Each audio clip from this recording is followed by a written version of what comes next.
Hello and welcome to the Watson Weekend. We are your hosts. I'm Rick Watson. Hey, it's Jess Lesesky. It's another weekend. Here we go. We're ready. Yes, we are your weekly dose of medicine with just enough sugar to make it go down well. Your go-to place for news in e-commerce, technology, retail, all the things. All the things. We are not professionals, but we're getting there slowly. I will tell you what is getting more professional. Our intros, our graphics. Correct. We have stepped it up here thanks to our amazing production team. So it's just enough to fool you that we may know what we're doing, but Yeah, not the very show much. is getting more professional. We are not. We That's are the not. distinction. That is a very clear distinction. So Correct. yeah, we'll try not to let you guys down. But in other news, we are so proud to have Elastic Path as our partner. They help you bring this amazing show to life, as well as your unique commerce vision with a flexible API first, composable commerce platform, proven pre built solutions, and a team dedicated to your success. They are proud to support companies like Astrac and others who we've talked to in the past with advanced They pricing were and on the product show. data needs. Yep, while accelerating their time to market. So it's been amazing working with Elastic Path. Thank you guys, and we're going to hit into the next part of our segment, right, Rick? Yeah, so we have a great show coming up. John Shea, a good friend from the marketplace universe, he and I have known each other for a number of years. We worked on a number of accounts together. One of the smartest people I know in the Amazon universe. But first, we have the headline hangover for today. Mm.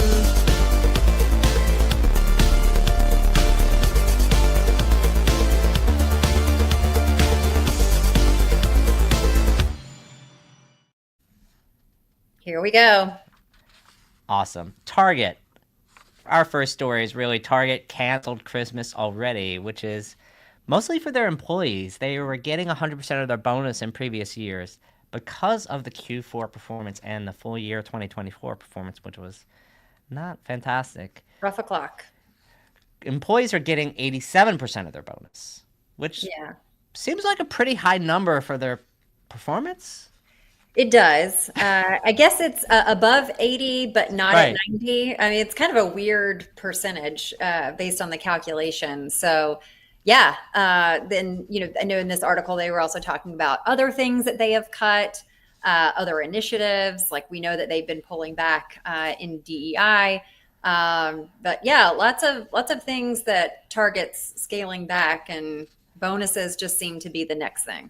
Yeah, I mean, they keep being behind things. Their collabs are always good. Their merch is good, but their marketing is just has some issues. So, um, we'll see what happens. They're gonna get a new management team this year, is my prediction, and so Yeah. we'll come back to this one. Yeah, we'll again put this in the bingo card for the Watson weekend. We will be talking about it because if you had it, we thought we'd just keep the Target conversation going with the Kate Spade and Target collaboration. You mentioned their collabs; they've done a lot of these over time, and those have had a lot of momentum where people just rush immediately, right? They'll wait in Mm-hmm. line, they buy a bunch of merch, ultimately ends up on eBay, Poshmark, and other places that as people try to get their hands on it. Um, a lot of the things in this collection are going to be $15 or Hmm. less, which is not necessarily the Kate Spade brand. And It's when also you not it's also Target-ish. not Target. Yeah. Whenever they've done these collabs in the past, sometimes there are items that are hundred and some dollars or more.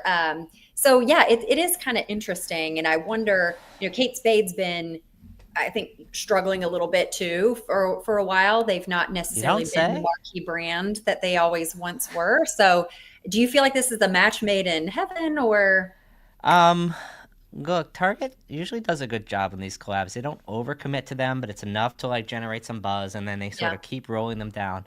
$15 seems to me like an admission that this is the sign of the times. My Mhm. worry is like Target. I understand they need to get it in the store. Is it a little bit more of that like, hey, I'm wearing Chanel, but I'm this Chanel lipstick, right? It's sort of like, right? You can have a $10 Chanel item, and I'm not, But I'm Coco. carrying it around in my bag. Correct. Yeah, or I got the Chanel case and I really just popped out my Elf Cosmetics and I put it in. So there's lots of ways to work around that. Yeah. Exactly. So Yep. I'm not sure this is going to help the Kate Spade brand. I think, look, it'll get it in the hands of more consumers, which maybe is the goal right now. And where else are you going to go? So Yeah, we'll see. Well, it'll be interesting to see if this one sells out like it has in the past, at least. it could be worse. They could end up on Amazon Haul. Yeah, we'll get to that later. Woohoo! Zipping. So what's happening in the PetSmart world? People still loving their pets, it seems like, Rick. Yeah, people will never forget loving their pets. And the idea here is that they are investing a significant amount in ship from store, and such that 90% of PetSmart orders are now are being shipped from store, because 70% of their customers are within 20 miles of the store. And so this is a strategy that, our last segment pioneered with Target. Hmm. And obviously, there are a lot of retailers that have a pretty big store strategy. For PetSmart, it seems like it makes sense. I mean, Yeah, they're kind of the category killer in the segment. If you sort of like, Chewy is, of course, there from an sure. online point of view, but you're still gonna walk your furry friend to the PetSmart and have them. It's like a kid going into a candy store. You know what That's I mean? right. It's like You you gotta bring let your them pick dog out their into a toy. PetSmart. Your dog like freaks out from like all the chew toys you come home with. That's right. That's right. Yeah. Look, people are going to celebrate their pets. They're going to celebrate their kids. And I think the other interesting stat here was 70% of Mm, these orders are, within 20 customers who are 20 miles within the store. So it's not that far, of right. a drive. Um, so it is pretty interesting to see stores continuing to use the basis of their inventory, local inventory at least, to push things out. They're saving on shipping as well. And I feel like this is the strategy or the playbook that's like, just double down on the things that work, right? We're not talking Yeah. about crazy innovation here. These are just, core things that you can do to keep continuing to improve your margins and improve the customer experience. Yeah. I mean, the only question I have is like, how does the pet hit the buy button? He barks at Alexa. Okay. It's agentic. Yes, it's agentic. It's agentic. I love it. That's how it's going down. Um, Ah. oh well, our friends at NRF have optimism in rose-colored glasses that maybe they also bought from Target. They're still predicting that sales are going to perform well, strong sales performance. Mm. They're seeing, growth anywhere from 2.7 to it's like 3.5%. Um, I just think it's interesting. Is the outlook going to be that rosy? Yeah, it's a good question. I was wondering, like, is the group at NRF like checking the stock market at all? Are they, Oh, too soon. the Wall Street Journal surveyed, I wrote some support. There was a Red Point market update where like 75% of Fortune 500 CEOs have a more pessimistic outlook now than they did just 4 months ago. Right. Consumers, according to Lululemon CEO and Walmart CEO, um, Cautious. are saying that consumers are exhibiting a more stressed behavior than they did before. And so I think NRF could just be sleeping. That's possible. Yeah.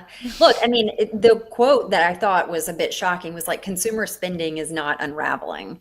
And that seems to be the opposite to your point of what we're hearing Yeah, from other executives. And so I don't know necessarily that this is believable.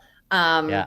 And we've questioned NRF's forecast in the past, as well as just the general optimism. I think last year it played out maybe a little bit less than what they had thought. This Yeah. year, look, I'm I know, going to I pull know, back up that Kaplan stat that ran across the screen. Kaplan yeah, gave a strong prediction, holiday 2025 up 4.7%, that's a bold call, Mr. Kaplan. it is. It is. It's we'll have to again one to watch, and if you have NRF stats on your bingo card. We'll keep we'll keep walking through those because I think we're not going to hear the end of this story, and Yeah. especially with Nick, uh, put down the sauce. That's all I'm saying. yeah, exactly. All right, hit us with the next one. In the next one, this was a surprising item from the news. Obviously, we've talked about this weekend. There was a deadline to acquire TikTok, which the Yep. deadline is basically whatever our president wakes up in the morning thinking about. The deadline can move every week. But Amazon has decided to make a bid for TikTok. And so this will be an interesting thing. I personally cannot imagine a worse company on the planet to own TikTok. Amazon is boring. It's a logistics company. They don't know how to merchandise. Nothing on Amazon is exciting. We'll see if John disagrees with me. This will be actually, I think, a very interesting conversation. Um, I think Amazon is the most utilitarian website on the planet. And it's almost like the opposite of TikTok, like jiggle, like we need to, like, I don't know, all these Yeah, things. I What think would happen though. if Amazon owned TikTok? Yeah, you know what? I'll take the other point on this, which is you're right. They are utilitarian, but I think that TikTok can continue to do its thing, and what they could bring is logistics and scale to help some of these sellers. So they're going to plug in their FBA, they're going to Mm, plug in other aspects, and really what this is going to do is juice their influencer program. Because while you're mm, right, it's not exciting if you just shop on Amazon, but the people who are helping Amazon win the day are these influencers and these influencer shops and collectives that they build and they spray out on TikTok, on Instagram. They'll build the spring dress collection, and somehow they figure out the ways to navigate and source the looks for less. And I think that's really what's going to power yeah. if this type of acquisition takes place. A successful one is they'll just keep relying on the influencers to do the merchandising for them. Yeah, I My, mean, we'll see what happens here. I mean, the default could be just nothing happens and TikTok continues as normal, or they could end up in any one of like six players. Uh, Marty Armstrong makes that very good point that Amazon could never get approved. I agree. Under Lena Khan, yeah, who's now, by the on. way, I have a resume here. If in case any one of you in the audience have a resume for a young, enterprising, Amazon hating executive, Lena just is your just woman. corporation hating. Right. Yeah, business building. Yeah, So if you want we're some gonna we're tank gonna up. close the file on the talk here, and finish up with our final story of what the hell happened to your portfolio overnight. Yeah, Speaking of day drinking, I'm gonna start day drinking. he might.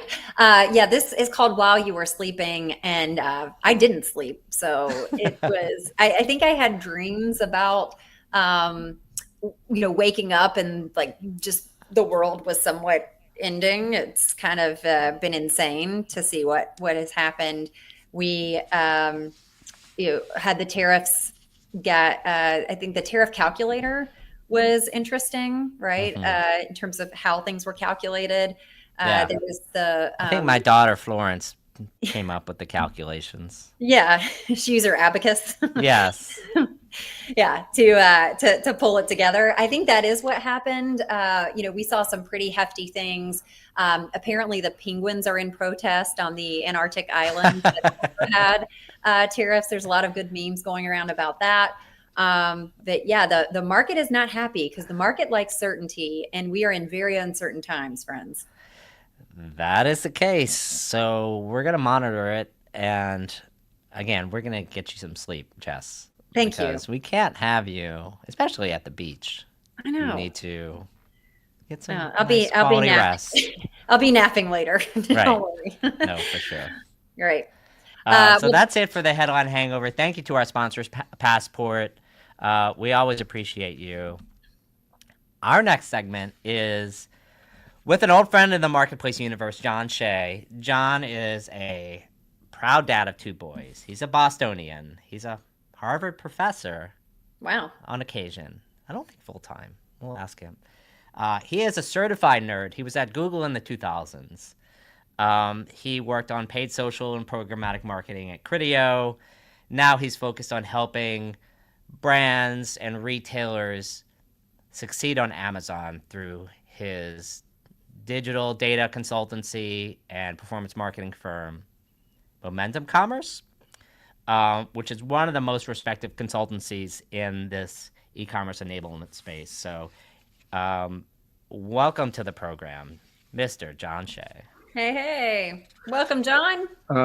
Happy Friday, Rick and Jess. Thank you so much for having me. And Rick, thank you for the kind and comprehensive introduction. I really appreciate that. Most importantly, thank you for the brief preview of the TikTok boogie. Is that what you said? Yeah. I'd like to learn more about that. I want to see it on the Amazon homepage.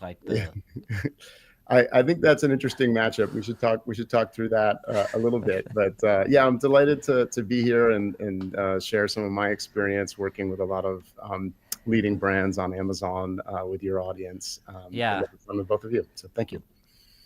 Look, I think it's fascinating. Amazon has evolved so much in the past 25 years. I mean, it started as auctions, and then they added a little hat with Z shops, and then the marketplace came out and everyone thought it was bananas. They were allowing third-party sellers on there. And so for a while it was just like a channel for these scrappy resellers. And then big brands found them. Like Jess and I were at Channel Advisor for many years, and we put a lot of the first customers on Amazon, period. And big brands started to see Amazon as a channel. Does it make sense? You have a lot of other channels. You have Kohl's and Macy's and Walmart. And, well, why not Amazon? There's just this online only. But that's not exactly what Amazon is it, John? No, there's so much more to it. And to say that it evolved a lot in the last 25 years is an understatement. It's evolved a lot in the last 3 months. You know, it's a fascinating area to be working in. You know, I think my whole team, we're a team of 60 people living in Amazon every day. And I think it's a love-hate relationship. It changes a lot. There's a lot of frustrating aspects of it. But it's super exciting. This year, Amazon's going to get close to selling $1 trillion worth of goods globally. You know, probably somewhere in the $870 billion across all marketplaces. And you know, if you think through the real value of the third-party sellers there, it's one of those moments, Rick. It's unbelievable. I just wrote down that number, John. That's the first thing I've written down today. Yeah, that's what I say. I mean, I don't think it will be $1 trillion, but I think they're going to flirt with $1 trillion this year. Even in a scenario where we see recession and slowdown in consumer spending, the TAR is pretty impressive. But you know, I think what is probably more interesting for a lot of brands is it's not just a place to put your products and capture demand. It's becoming a platform to engage with and address consumers, not only on Amazon, but also off of Amazon, and have a bigger impact. So we're seeing things today that I never imagined 10, 20 years ago, which are pretty exciting. Yeah, I mean, I think it's so fascinating because you have brands who are trying to sell their merchandise who don't know enough about, they don't know what they don't know about Amazon. And so potentially we have the chance to dispel some myths here about what Amazon is. And you just offered one of them. It's like Amazon offers you the chance to advertise off Amazon. So like, explain that for us. Yeah, I mean, let's just start from a position of, let's call it $1 trillion for argument's sake. It'll be less than that. But you've got a retailer with $1 trillion of tracked sales and all the behavior surrounding that. You know, almost everybody in the United States is a Prime member. You know, they're able to fulfill a good within 24 hours almost anywhere in the United States. You know, this is a entrenched moat, and surrounding that is a tremendous amount of data. And that data is extremely valuable for targeting marketing messages and measuring the effectiveness of marketing, not just on what's happening on Amazon, but in any environment. And so what you're able to do now is you're able to take Amazon shopping data and then meet a customer on Hulu, on Paramount, on Disney, on all the content that Amazon is acquiring directly. Thursday Night Football, NBA, NASCAR, Black Friday football. Black Friday football game, and so you're seeing this incredible collision of commerce data and true premium upper funnel media inventory. And I think that's the future of advertising, is all media is going to be enabled by this type of retail data. You're going to have much better marketing and measurement as a result. So those are exciting opportunities for brands, but there's this fear of letting the fox into the henhouse. Yes. Is it a fox at this point, or is it an elephant? Yeah. I think a fox is scarier than an elephant, but that's debatable. But it's a big, giant, scary fox, and it's a hen house that's barely held together with toothpicks in a lot of cases, and so you've got a challenging dynamic. But a lot of the brands that we're working with have just sort of come past that, and they're just recognizing that if they want to be relevant to consumers, they have to play in these areas. And so they're leveraging Amazon's marketing cloud to bring in their D2C data directly. We're lucky to work with, just did a case study with Hey Dude Footwear, part of the Crocs brand. And Hey Dude does buy with Prime on their website. So even when a consumer is on the direct to consumer site, they're checking out and leveraging Amazon logistics. So, you're starting to see a lot more comfort there.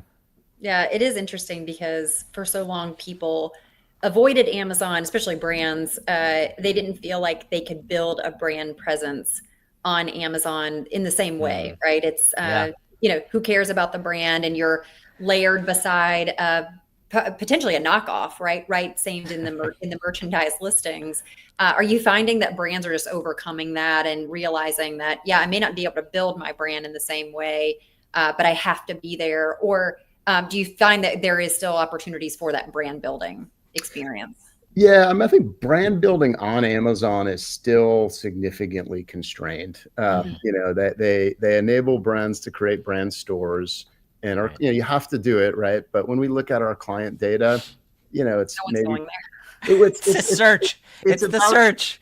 It's about 10 to 20% of total sales roll through the brand store. But the dirty secret behind that is that's where one of the more prominent search ad placements, the sponsored brand ad, often directs traffic to. So, people aren't natively finding these brand stores and interacting with them like a website. And so that's a little bit of a misconception there. I always tell our customers the most underrated ad format on Amazon is something called a sponsored brand video ad. In search on Amazon, and you see within the search results an ad that starts playing a video. Advertisers only pay for that on a cost per click basis, but there's tremendous impression value to it. And because so many of these product-based sellers on Amazon don't have good creative and video assets, there's not enough demand for the supply that Amazon wants to make available. I think that's a great way to start building a brand, but it's a little different than true awareness, right? It's a little bit more product demonstration and consideration, where the exciting opportunities are in awareness is really running all the way up to the top of the funnel. It's not doing banner ads and these kind of things that people say help build brands, but really don't. It's finding users on a podcast, finding users watching CTV, and engaging in that type of way. No, I mean, the data side is so fascinating. You mentioned Amazon Marketing Cloud. Do you find brands, first of all, even know it exists, how to pull it in, how to leverage it, or are they mostly outsourcing that kind of idea? Or like, what are there categories that are early adopters to the Amazon Marketing Cloud?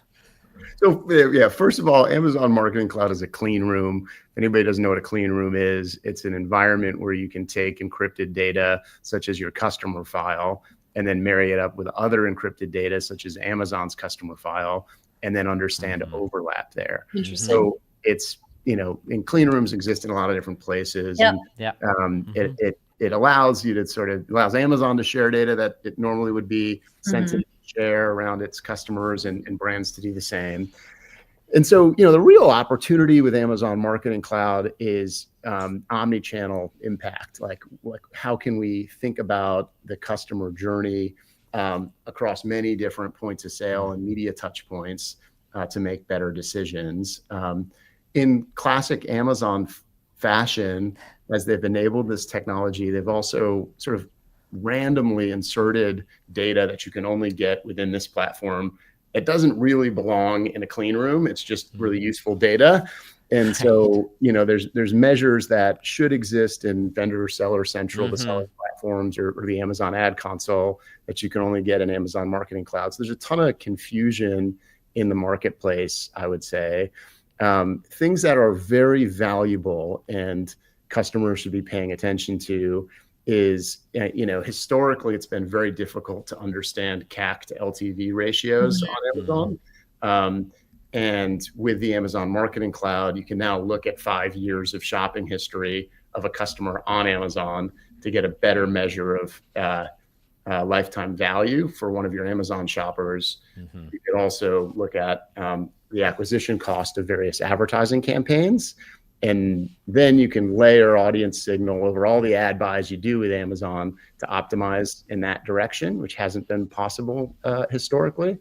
Where I see a lot of brands like tripping up and wasting a ton of time is going through the same darn journey we all went through 20 years ago, 10 years ago, of looking at multi-touch attribution and concocting crazy schemes that lead to nothing and just pouring over data. And there's and sort of bizarrely, Amazon's not gone in the direction of enabling clean holdout tests for true lift analysis, which is frustrating. But yeah, I mean, Amazon Marketing Cloud is like a critical area of innovation for anybody to pay attention to right now. It's super powerful. Yeah, it's I want to unpack a little bit of what you were talking about in terms of the obsession with data. I think we have so much data coming at us with from a retail perspective, and you want to make sure you're making the right decisions. Do you find that people are getting paralyzed sometimes in the decision-making process, and like versus just going with gut and intuition and just what logically, they overanalyze all this different data that comes at them. And then sometimes just don't even actually make a decision or start executing. Yeah. I think I agree with kind of the direction of your question, Jess. I might put a refinement on it, which is my company, myself, we're uber data driven, right? Yeah. We want to sort of kill opinions with data and let data drive the decision making. However, what is certainly true in an environment like Amazon Marketing Cloud or a lot of different e-commerce territories, and I saw this in evaluating data and software tools at Shop Talk last week, for example.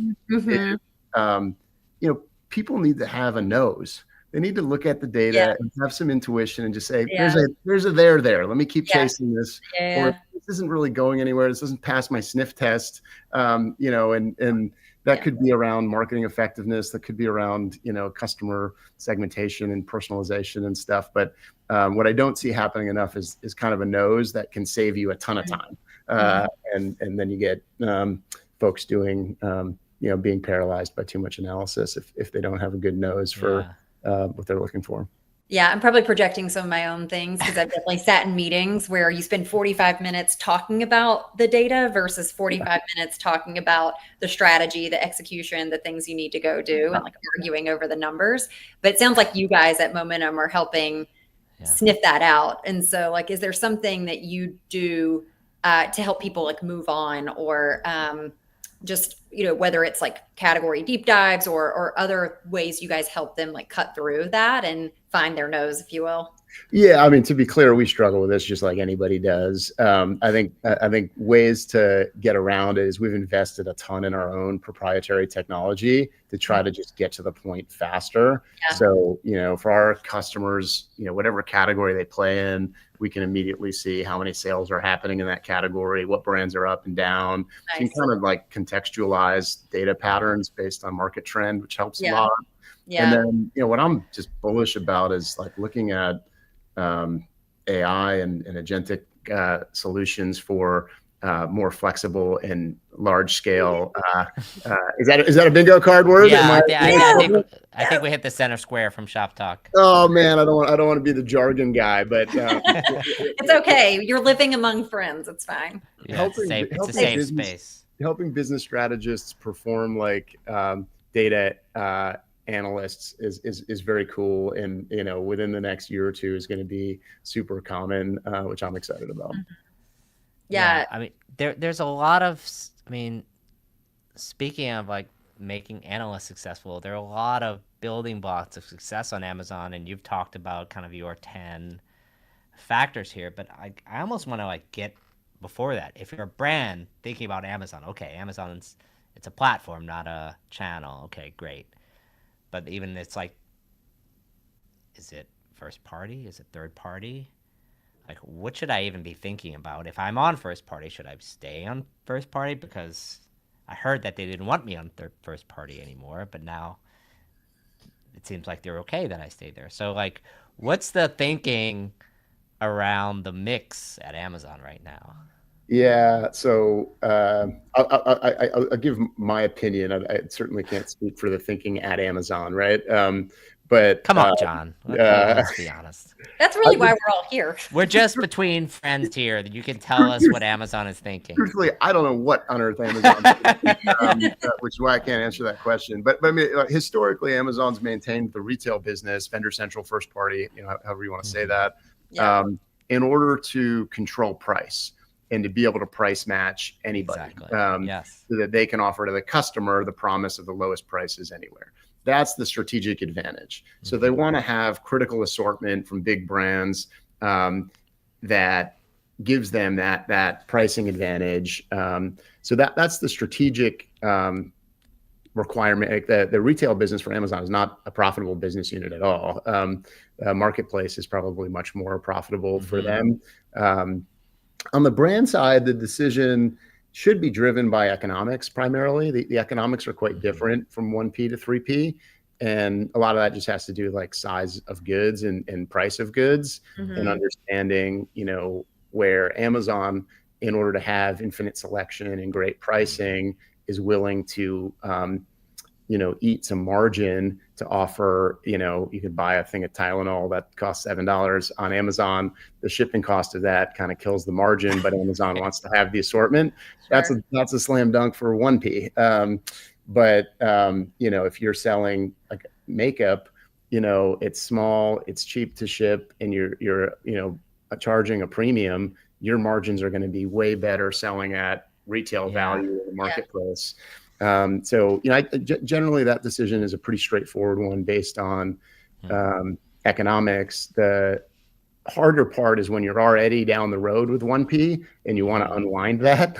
And you have kind of a gnarly situation where you're forbidden to sell 3P, but that's attractive because you can sort of bet on inventory independently. You can control price a little bit more directly. And honestly, from a management standpoint, it's so much easier to instrument a business in Seller Central than it is when you're selling 1P. So those are the major factors to be thinking about. Yeah. Oh. And so as you get on the marketplace, I mean, you're handed an account or you're looking at an account on Amazon. What's the first thing you look at? I mean, we can talk about like PhD level stuff and marketing cloud and how do you like get it clean, but that's like, that's like your Harvard seminar here. So let's like back down from that. Yeah, I think of this through the lens of a piece of software we have. So whenever we meet a new customer, we integrate all the data, and then we have a business summary dashboard, and I sort of like think through the things that I always look at first to get a sense of it. And you just want to look at sales volume, right? And Is it up or down? You want to look at market share. Is it up or down? How much room is there? Then some critical measures that are sometimes not looked at as critical measures that I always emphasize is I want to understand branded search volume. How much of a moat is there for this brand based on customers saying, I need this specific brand. And on Amazon, 80% of search or thereabouts is brand agnostic. So that's a huge thing to look at. And is that trending up or trending down? I also like to look at the distribution of sales across a catalog. Amazon is very much an item marketplace. Brands aren't disciplined enough at SKU rationalization on Amazon. But it's very much an area where you need to pick your winners and you need to go deep on your winners. And so I always look at the Pareto SKUs within the catalog and just say, what are the products that are driving 80% of the sales? And then what about the rest?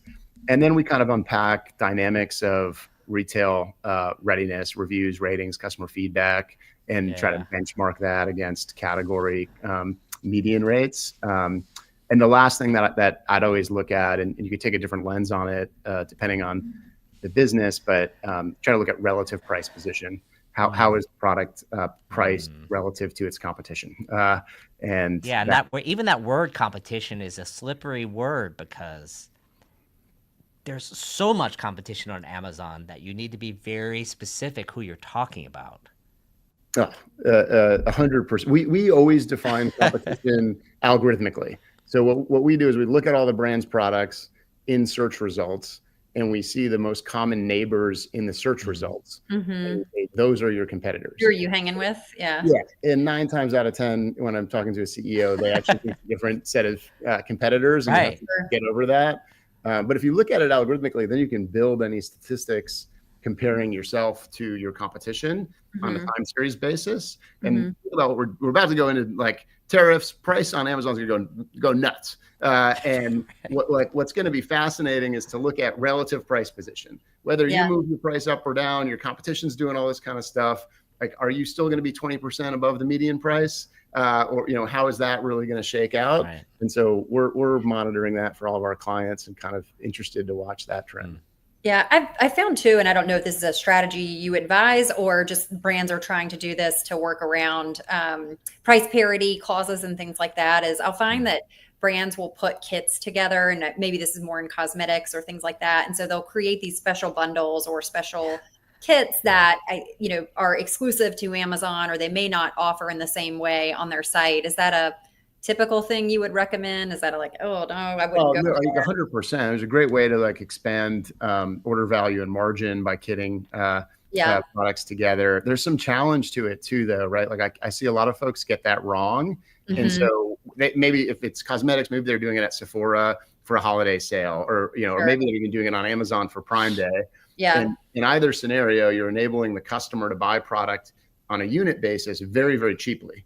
And, Amazon sellers are smart and scrappy and ferocious. They see those opportunities and they arbitrage them to death. So all of a sudden, 2 weeks later, when the sale is over and the kit's kind of sold, particularly like holiday kits and cosmetics, Amazon is flooded with resellers undercutting the brand. And so it's a dangerous area, but a super important strategy to get right. Yeah. So another thing that we haven't talked about is there are lots of rules on Amazon. Compliances can get really confusing for brands that come in. And I think you guys have a way that you help manage that for them and on their behalf. Like you've got some dashboards and reports. Can you talk through that a little bit more? Way to pick a sexy topic for a we love compliance. We're doing Amazon compliance right now. 6 months ago, we had a lawyer on the program. Yeah. It gets real here, John. We like to go for the hard stuff, I mean, it's a super important area. So it's the right question. And managing compliance on Amazon is maddening. Because like how you get responses on that and how you escalate issues is really challenging.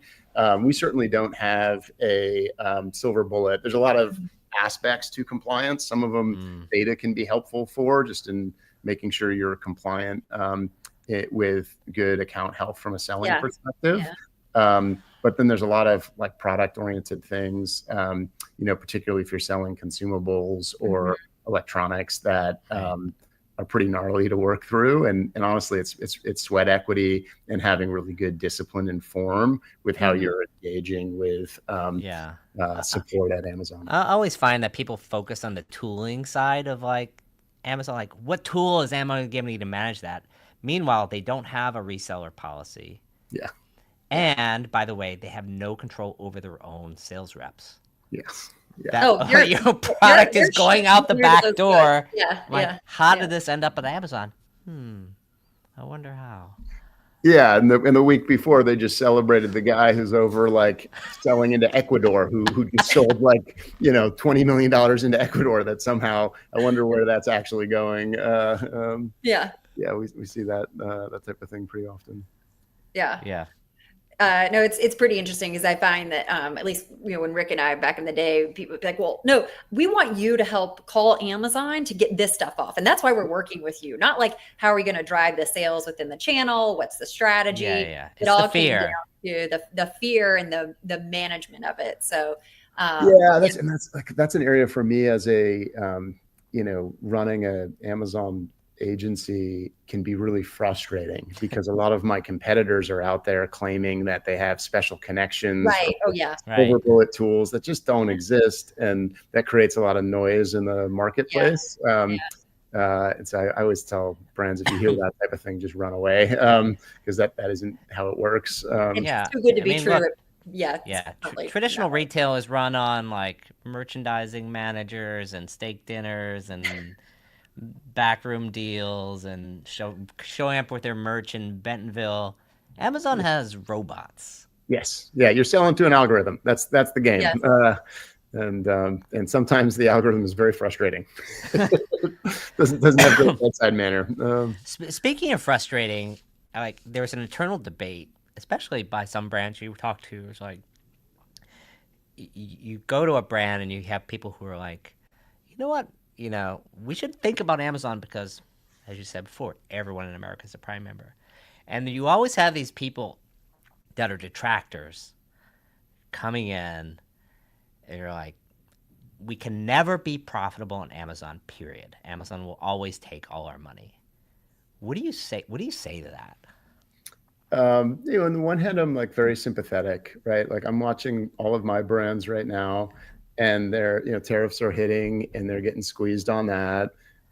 Amazon's stretching out Prime Day to be a 4-day event versus a 2-day event, pushing for longer deals. Prime Week. Yeah, and what was Turkey 5 and became Turkey 12 last year, the full month of December this year. So they're getting hammered on a lot of different sides. Amazon's also making running deals more expensive for them. Amazon's also making fulfillment more expensive for them. Amazon's also putting ads everywhere on the page so that it's harder to generate organic sales. So I'm sympathetic to that mindset. I really am. I think the counterpoint is, $1 trillion of GMV, more products on Amazon than on Google. Like if you're not there, you're totally foobarred. And so the key is to be there the right way. Yeah. Like saying I don't have an Amazon strategy or don't be on Amazon is your head in the sand. Yeah. Right. But you don't have to do what a lot of the Amazon, agencies will tell you. So you don't have to put all your products on the platform, just to sort the channel really, thoughtfully. This is another topic that's near and dear to my heart, the resellers on Amazon. And putting your products, if you're a brand getting on Amazon, putting your products on there, more of your catalog versus like giving it to someone who's like, make the problem go away. I don't want to deal with anything. I don't want to deal with marketing. I don't want to deal with listing. I don't want to deal with fulfillment, anything. I don't want to learn about Amazon. You do it for me. Versus brands who take the time to learn the channel, like direct to consumer or something, or like their own store. Like, where do you fall on like where brands need to educate themselves and do things themselves, either totally in-house or in partnership with an agency, kind of like their digital marketing spend? Yeah, that's a fun one, Rick. And I know you and I have been down that road with a few brands together. I think if you're a kind of an old school consumer product company and you're thinking about selling your brand and you're not digital forward, just selling inventory to an Amazon seller and letting them do it for you, to just jack up revenue and build a revenue stream quickly with low effort is totally reasonable strategy. I think that's worked well in those cases. What I can't understand for the life of me is why a vibrant brand would give away one of the most strategic, important, fastest growing, and significant channels to a reseller and sacrifice all of the margin and customer experience control in that engagement. I don't get it. I watch brands do it all the time, and it doesn't make sense to me. That the biggest challenges you see are, if I'm buying inventory from a brand and then making money by flipping it on Amazon, I don't have incentive to drive incremental growth. I have incentive to do the 20% that gets 80% of the results. I'm going to put the product there, I'm going to list it, and I'm going to draft on the brand demand that already exists, and I'm going to milk profit.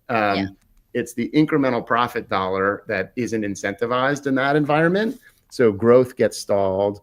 And then increasingly, given the degree to which advertising is required to win on Amazon and create a good customer experience also, I always call it merchandising, kind of choosing which products you want to have show up.